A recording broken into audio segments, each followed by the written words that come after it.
Big boss అగ్ని పరీక్ష. Big boss అగ్ని పరీక్ష అయితే ఇప్పుడు పెద్ద హాట్ టాపిక్గా మారిపోయింది. ఎందుకు హాట్ టాపిక్గా మారిపోయిందంటే ఉప్పల్ బాల్ని అవమానించారు. ఉప్పల్ బాల్ వచ్చేసి అందరూ తెలుసు, ఆల్మోస్ట్ ఏపీ తెలంగాణలో ఉప్పల్ బాల్ని అవమానించినారు కాబట్టి అది కొంచెం ఇంకా హాట్ టాపిక్గా మారిపోయింది కదా. ఆ విషయం అందరికీ తెలిసిందే కదా. అంటే నా ఒపీనియన్ నేను ఒకటి చెప్తా. ఎవడైతే బిగ్ బాస్ కంటెస్టెంట్స్గా అక్కడ పోతున్నారు కదా, బిగ్ బాస్ నా లైఫ్, బిగ్ బాస్ లేకపోతే నేను చచ్చిపోతా అది ఇది అని చెప్పేసి ఓవర్ యాక్షన్ చేసుకుంటూ అన్ని పోయినారు కదా, వాళ్ళందరికీ నేను ఒకటే చెప్తా. మీరు బిగ్ బాస్కి ఎందుకు పోవాలనుకుంటున్నారు? మీ టాలెంట్ ప్రూవ్ చేసుకోవడానికి, అంటే మీరేంటో జనాలకు తెలియజెప్పడానికి బిగ్ బాస్కి వెళ్తున్నారు. ఏదో ఒకటి సాధించాలా అనేసి బిగ్ బాస్కి వెళ్తున్నారు, అంతే కదా. నేను ఒక విషయం ఏం చెప్తానంటే, అక్కడ పోయి వాళ్ళ దగ్గర అడుక్కునే బదులు, వాళ్ళు పెట్టే అవమానాలు, వాళ్ళు పెట్టే టార్చర్లు భరించే బదులు, మనం సెల్ఫ్ రెస్పెక్ట్ తోటి మనకు వచ్చిన పనిని మనమే ఎందుకు చేసుకొని బతకకూడదు భయ? ఫర్ ఎగ్జాంపుల్, నేను ఒక పని చేస్తాను. నాది ఒక షాప్ ఉంది, SR studio, xerox, lamination, spiral binding, duplicate cards ఇవన్నీ వేస్తా అంటాను. నేను లైసెన్సెస్ అవన్నీ కూడా వేస్తా అంటాను. నాకు ఆ షాప్ ఉంది. అది కాకుండా మళ్ళీ ఇంకొక షాప్ పెట్టుకున్నా ఇక్కడ, ఎస్ఆర్ గ్రౌండ్ నెట్స్, పీనట్స్ అని చెప్పేసి. ఇది కాకుండా నేను యూట్యూబ్ కూడా చేసుకుంటా. అది మెయిన్ ప్రైమరీ నాది బిజినెస్ వచ్చేసి అది. సో పార్ట్ టైం బిజినెస్ ఏంటి యూట్యూబ్. ఎందుకంటే యూట్యూబ్ అనేది నాకు ఒక ప్యాషన్, మనకు ఒక ప్యాషన్. ఆ ప్యాషన్ని చంపుకోకూడదు. మనం అనుకున్నది చేసుకోవాలా, సాధించుకోవాలా అని చెప్పేసి మనం చేసుకునే ఒక ప్రయత్నం, తపన. నాకు కూడా మీలాగా ఉంటాయి, నేను దాంట్లో పోవాలా, దీంట్లో పోవాలా అని చెప్పేసి. కానీ ఒకరి దగ్గరికి పోయి చేయి చాపుకొని మనం అవకాశాలు ఇవ్వండి, మేము ఏదో రుజువు చేసుకుంటాం, ప్రూవ్ చేసుకుంటామని అడుక్కునే బదులు, అదొకటే బిగ్ బాస్ ఒకటే ప్లాట్ఫామ్ కాదు. మీరు మీ టాలెంట్ని నిరూపించుకోవాలంటే చాలా ప్లాట్ఫామ్స్ ఉంటాయి. ఫర్ ఎగ్జాంపుల్ యూట్యూబ్ కావచ్చు, ఫేస్బుక్ కావచ్చు, ఇన్స్టా కావచ్చు, ఎలాట్ ఆఫ్ ప్లాట్ఫామ్స్ ఉన్నాయి. దాంట్లో మీరు ఇండివిజువల్గా గ్రోత్ అవ్వచ్చు. ఒకవేళ నిజంగానే మీలో ఒక టాలెంట్ ఉంది అనుకుంటే మీరు 100% గ్రోత్ అవ్వచ్చు. ఫర్ ఎగ్జాంపుల్ నేను ఒక సబ్స్క్రైబర్తో స్టార్ట్ చేస్తే ఇప్పుడు నాకు ఆల్మోస్ట్ అంటే 9.84K సబ్స్క్రైబర్స్ ఉన్నారు భయమ్మ నాకు. అంటే దగ్గర దాదాపు ఒక 10,000 సబ్స్క్రైబర్స్ వరకు ఉన్నారు. మేబీ వితిన్ 1-2 months లోపల నాకు 10,000 సబ్స్క్రైబర్స్ అయితే వచ్చేస్తారు. ఎట్లా వచ్చారు? ఒక రోజులో రాలా, 2 రోజుల్లో రాలా, సంవత్సరాల తరబడి వచ్చింది. అవును, ఇంతకుముందు అంటే యూట్యూబ్ కొంచెము 4,000 watch hours and 1,000 subscribers within one ఇయర్లో ఉంటేనే మనం యూట్యూబ్కి బికమ్ ఏ పార్ట్నర్ అవుతాము. ఇప్పుడు అది ఇంకొంచెం కఠినంగా మారింది. ఎందుకంటే చాలామంది ఇప్పుడు ఎవ్వరు కూడా టాలెంట్ లేని వాళ్ళు కూడా యూట్యూబ్ ఛానల్ పెట్టేసి గ్రోత్ అయిపోవాలని చెప్పేసి అనుకుంటున్నారు. కాబట్టి యూట్యూబ్ అందుకే రిస్ట్రిక్షన్స్ అనేది పెట్టింది, రూల్స్ అనేది పెట్టడం జరిగింది. సో 1 year లోపల 8,000 వాచ్ అవర్స్ అండ్ 1,000 సబ్స్క్రైబర్స్ అనేది, మీలో టాలెంట్ ఉంటే, నిజంగా మీరు ఏదో ఒకటి సాధించాలా అని అనుకుంటే ఖచ్చితంగా ఇట్లాంటి ప్రోగ్రామ్స్లో జాయిన్ అవ్వచ్చు. యూట్యూబ్ అట్లాంటివి మీరు ఇండివిజువల్గా ఒక ఛానల్ పెట్టుకోవచ్చు. యూట్యూబ్లో కానీ, ఇన్స్టాలో కానీ, ఫేస్బుక్లో కానీ, దేంట్లో అయినా గ్రోత్ అవ్వచ్చు. ఇప్పుడు జనాలందరూ ఫోన్స్లో కానీ, ల్యాప్టాప్స్ కానీ ఇవే ఎక్కువ యూజ్ చేస్తున్నారు సోషల్ మీడియాలో. ఇప్పుడు ఇందాకే నా షాప్లో ఒక ఆయన కూర్చొని అన్నాడు, డ్రైవరు.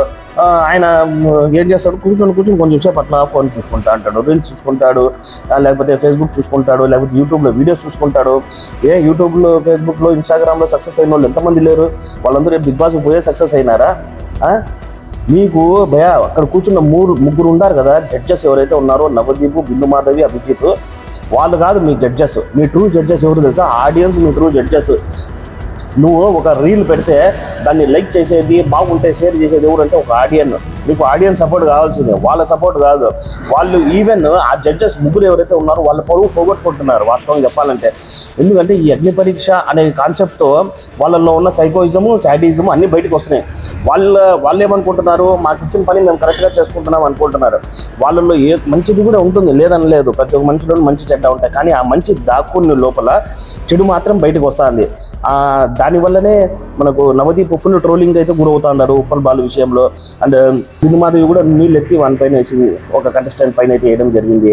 సో అది కూడా బాగా ట్రైల్ అవుతుంది. శ్రీముఖి అయితే ఒకరినైతే కొట్టేస్తారు, దగ్గరికి రావద్దు, వెళ్ళిపో అంటుంది. సో వీళ్ళలో ఉన్న సైకోయిజం అంతా బయటకు వస్తుంది. అవన్నీ చూస్తే మనకు నిజంగా వీళ్ళు కంటెస్టెంట్కి బుద్ధి లేదబ్బా, ఎందుకు పోతున్నారు బిగ్ బాస్ అనే దాని వెనకాల నుంచి.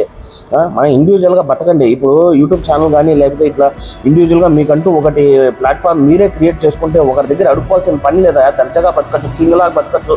మీ ఏరియాలో మీరే ఇట్లా కాలర్ పైకి ఎగురేసుకొని బతకచ్చు. అది దాన్ని వదిలేసి ఊరికే అనవసరంగా బిగ్ బాసు, ఆ బాసు, ఈ బాసు అవసరమా భయ్యా? దాంట్లో ఉండే టార్చర్లు మామూలుగా ఉంటాయా? ఇన్ని అవమానాలు భరించి సహించాలా? మీ పేరెంట్స్ ఏమనుకుంటారు? ఇన్ని అవమానాలు అవన్నీ భరిస్తా మీ పేరెంట్స్ ఎంత ఫీల్ అవుతారు? అరే చీచి ఇంత బతికి మా వాళ్ళు ఒకరి దగ్గర ఉమ్మిపించుకుంటా అంటారు మగా నన్ను అనుకుంటారా కదా? ఎవడైనా కూడా అంతే కదా. సెల్ఫ్ రెస్పెక్ట్ లేదా మీకు? కంటెస్టెంట్స్కి పరిగెత్తుకుంటూ పోతా అన్నారు ఎక్కడెక్కడి నుంచో. సెల్ఫ్ రెస్పెక్ట్ అనేది ఒకటి ఉంటుంది భయ, అది కాపాడుకోండి. ఒక నా కొడుకు మనం తప్పు చేయకుండానే ఒక నా కొడుకు మనపై ఏళ్ళు చూపిస్తే ఎవరికైనా కోపం వస్తుంది. అది అవసరమా? మనకెందుకు ఆ దూల అక్కడ పోయి కొట్టించుకునే అంత దూల మనకెందుకు? అదేదో మీ ప్లాట్ఫామ్ మీరే ఓన్గా క్రియేట్ చేసుకోండి, మీరే పైకి రండి. ఇప్పుడు సిమెంట్లు పని చేసుకునే వాళ్ళు, లేబర్ పనులు చేసుకునే వాళ్ళు వాళ్ళ వృత్తి చేసుకుంటూ కూడా అదే లొకేషన్లో సాంగ్స్ చేసుకుంటూ కూడా ఫేమస్ అయిన వాళ్ళు ఎంతమంది లేరు? అండ్ ప్రతి ఒక్కరు డాన్సర్లు ఉన్నారు, మిమిక్రీ ఆర్టిస్టులు ఉంటారు, ఫైట్స్ కంపోజ్ చేసే వాళ్ళు ఉన్నారు, సాంగ్స్ కంపోజ్ చేసే వాళ్ళు ఉన్నారు, మ్యూజిక్ కంపోజ్ చేసే వాళ్ళు ఉన్నారు. ఇంతమంది ఇండివిజువల్గా బతుకుతున్నప్పుడు మీరు ఎందుకు బతకలేరు? మీకు ఒక ప్లాట్ఫామ్ కావాలి కదా. బిగ్ బాస్ ఒకటే కాదు కదా ప్లాట్ఫామ్, మీకు చాలా ఉన్నాయి, చాలా ఛానల్స్ ఉన్నాయి. మీరు ఓన్గా ఛానల్ పెట్టుకొని డెవలప్ అవ్వచ్చు. మీ టాలెంట్ని మీరు బయట చూపించుకోవాలి, అదొకటే మీ కాన్సెప్ట్. మీ దగ్గర నిజంగా టాలెంట్ ఉంటే, నిజంగా మీకు పబ్లిక్ ఆదరిస్తారనే నమ్మకం ఉంటే, నేను చెప్పినట్టుగా సోషల్ మీడియాలోకి వెళ్ళిపోండి భయ. ఇప్పుడు అంతా యూత్ అంతా సోషల్ మీడియాలోనే ఉండేది. జంతర్ మంతర్లో ఏం జరుగుతుందో ఢిల్లీలో ఎవరికైనా తెలుసా? ప్రతి ఒక్కడు దాంట్లో ఫేస్బుక్లో, యూట్యూబ్లో వీడియోలు పెట్టడం వల్ల యావత్ ప్రపంచానికి తెలిసింది జంతర్ మంతర్లో ఏం జరుగుతుంది, స్టూడెంట్స్ ప్రొటెక్షన్లో ఏమేమి జరుగుతుంది, వాళ్ళు ఏ విధంగా ఎంజాయ్ చేస్తున్నారు. స్టూడెంట్స్ మామూలుగా నలుగురు పిల్లల కొడుకులు కలిస్తేనే రచ్చరంపోలా చేస్తూ ఉంటారు. అట్లాంటిది లక్షల మంది ఆడ జంతర్ మంతర్లో ఏమి రీల్స్ చేసుకున్నారు, ఏమి కామెడీలు చేసుకున్నారు, అవన్నీ చూడలేదా మనం సోషల్ మీడియాలో? యావత్ ప్రపంచం మొత్తం చూసింది. ఎందుకు? That is called social media power. అది మీరు అంత పెద్ద ప్లాట్ఫామ్ సోషల్ మీడియా పెట్టుకొని బిగ్ బాస్ బొంగులో బిగ్ బాస్ 3 నెలలు ఉంటుంది అంతే. దాని తర్వాత మళ్ళీ సంవత్సరం పాటు బిగ్ బాస్ ఏమి ఉంటుంది కదా, మళ్ళీ ఇంకో సీజన్తో వస్తుంది. ఊరికే వాళ్ళు ఆడమన్నట్టు ఆడుకుంటూ ఉండాలా. దేవుడు నిన్ను పుట్టించింది ఎందుకు? ఒకరు చెప్పు చేతుల్లో నువ్వు ఉండాలని కాదు భయ. నీకు నువ్వు ఓన్గా ఒకటి క్రియేట్ చేసుకోవాలా. మీకు పని పాట అన్నీ మానేసి ఒక యూట్యూబ్లోనే దూరండి, ఒక ఇన్స్టాలోనే రీల్స్ చేసుకుంటూ కూర్చోండి అనడం లే. ఫస్ట్ డబ్బులు సంపాదించుకోవాలా. యాదో ఒక వృత్తి పోండి, యాదో ఒక డబ్బులు సంపాదించుకోండి. పొద్దున్న నుంచి సాయంత్రం వరకు డబ్బులు సంపాదించుకోవాలా.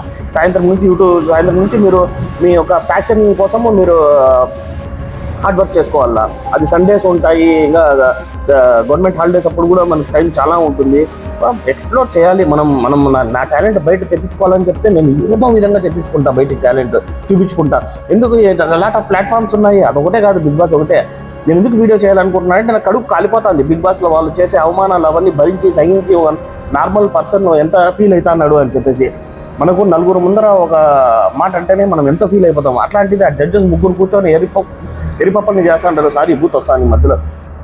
జనాలందరినీ ఎరిపప్పల్ని చేస్తా అంటే అంతమంది ముందర కూడా మీరు సహించి ఉన్నారు. ఎందుకు? అవసరమా మనకు? ఇప్పుడు బిగ్ బాస్కి పోయేసి వచ్చిన వాళ్ళందరూ పెద్ద సూపర్ స్టార్లు అయిపోయినారా? చెప్పండి. మీకు ఫేమే కావాలనుకుంటే లాట్ ఆఫ్ ప్లాట్ఫామ్స్ ఉన్నాయి, దాంట్లో పోవచ్చు. అంతేగాని బిగ్ బాస్ ఒకటే it's not at all the solution. మీకు బయట ప్లాట్ఫామ్స్లో కొంచెం లేటుగా మీకు రికగ్నైజేషన్ కలిగినా కూడా అది పర్మనెంట్గా ఉంటుంది. బిగ్ బాస్లో వస్తా అంటారు, పోతా అంటారు కంటెస్టెంట్స్. ఎప్పుడు పర్మనెంట్ కాదు.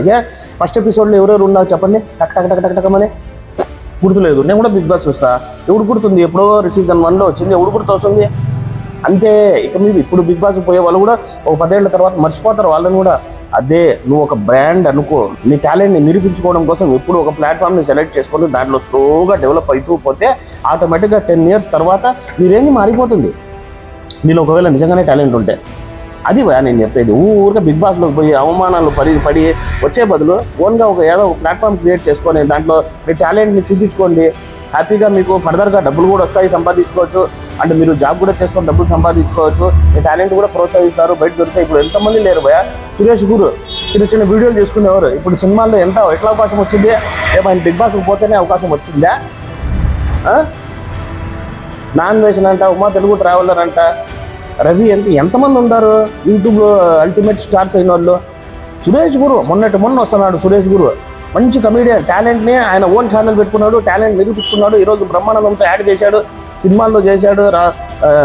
వరుణ్ తేజ్తో మన సినిమా వచ్చింది కదా, కొరియన్ కనకరాజు, దాంట్లో యాక్టింగ్ చేశాడు. ఏంది బ్రహ్మానందంతో అడ్వర్టైజ్మెంట్ చేయడం అంటే మాటల? Brahmanandam legend actor, legend comedian. ఆయనతో పాటు సురేష్ గురు చేశాడంటే బ్రహ్మానందంతో యాక్టింగ్ చేసి షేర్ చేసుకునే అదృష్టం ఎంతమందికి వచ్చింది చెప్పండి? ఎవరికి వచ్చింది? సురేష్ గురు ఏం బిగ్ బాస్కి పోయినాడా? లేకపోతే పెద్ద సెలబ్రిటీయా? లేదు. ఒక చిన్న ప్లాట్ఫామ్తో ఆయనకు ఆయనే సొంతంగా స్క్రిప్ట్ రాసుకొని స్క్రిప్ట్లు చేసుకొని కామెడీ పండించి స్లోగా స్టెప్ బై స్టెప్ మెట్టు ఎక్కి వచ్చాడు. ఇప్పుడు సినిమాల్లో కూడా అవకాశం వచ్చింది, చేసుకుంటున్నాడు. అది కూడా సెకండరీ, ప్రైమరీ ఆల్రెడీ ఒక బిజినెస్, ఆయన ఆల్రెడీ ఒక జాబ్ చేస్తున్నాడు. అది భయ నేను చెప్పేది. మీకంటూ మీరు ప్రూవ్ చేసుకోవాలనుకుంటే మీ ఓన్ ప్లాట్ఫామ్స్ క్రియేట్ చేసుకోండి, అందులో ప్రూవ్ చేసుకోండి. అంతేగాని ఒకరి దగ్గర పోయి సగనాగద్దండి. ప్లీజ్ దయచేసి చెప్తాను నేను, అర్థం చేసుకోండి. ఎందుకంటే అది చూసిన మీ పేరెంట్స్ కావచ్చు, మిమ్మల్ని అభిమానించే వాళ్ళు కూడా చాలా మంది ఉంటారు. వాళ్ళందరూ కూడా సిగ్గుపడతారు భయచి, ఏంది మనోడు వీళ్ళ దగ్గర పోయి ఎవరు భయ, వాళ్ళు ఎవరు భయ జడ్జ్ చేసేదానికి? మీకు జడ్జ్ చేసేది ఎవరు తెలుసా? మీ పేరెంట్స్, లేకపోతే పబ్లిక్ జడ్జ్ చేసేది. మీకు జడ్జ్ చేసేది పబ్లిక్, గుర్తుపెట్టుకోండి. వాళ్ళు కాదు జడ్జెస్, పబ్లిక్ మీకు జడ్జ్ చేస్తారు. మీరు టాలెంట్ ఉంటే మీరు ఓన్ ప్లాట్ఫామ్ క్రియేట్ చేసుకొని బయటికి రండి, సోషల్ మీడియాలో మీ పవర్ చూపించుకోండి. ఆటోమేటిక్గా పబ్లిక్ అయితే మిమ్మల్ని జడ్జ్ చేస్తారు, మిమ్మల్ని అందనంత ఎత్తులో నిలబెడతారు పబ్లిక్, మీలో టాలెంట్ ఉంటే. అది నేను చెప్పేది. ఓకేనా? ఈ వీడియో ఇక్కడితో థ్యాంక్ చేస్తాను. నా ఛానల్ సబ్స్క్రైబ్ చేసుకొని ఇంకా మంచి మంచి వీడియోలతో మళ్ళీ మీ ముందరికి వస్తాను. Thank you so much. జై హింద్.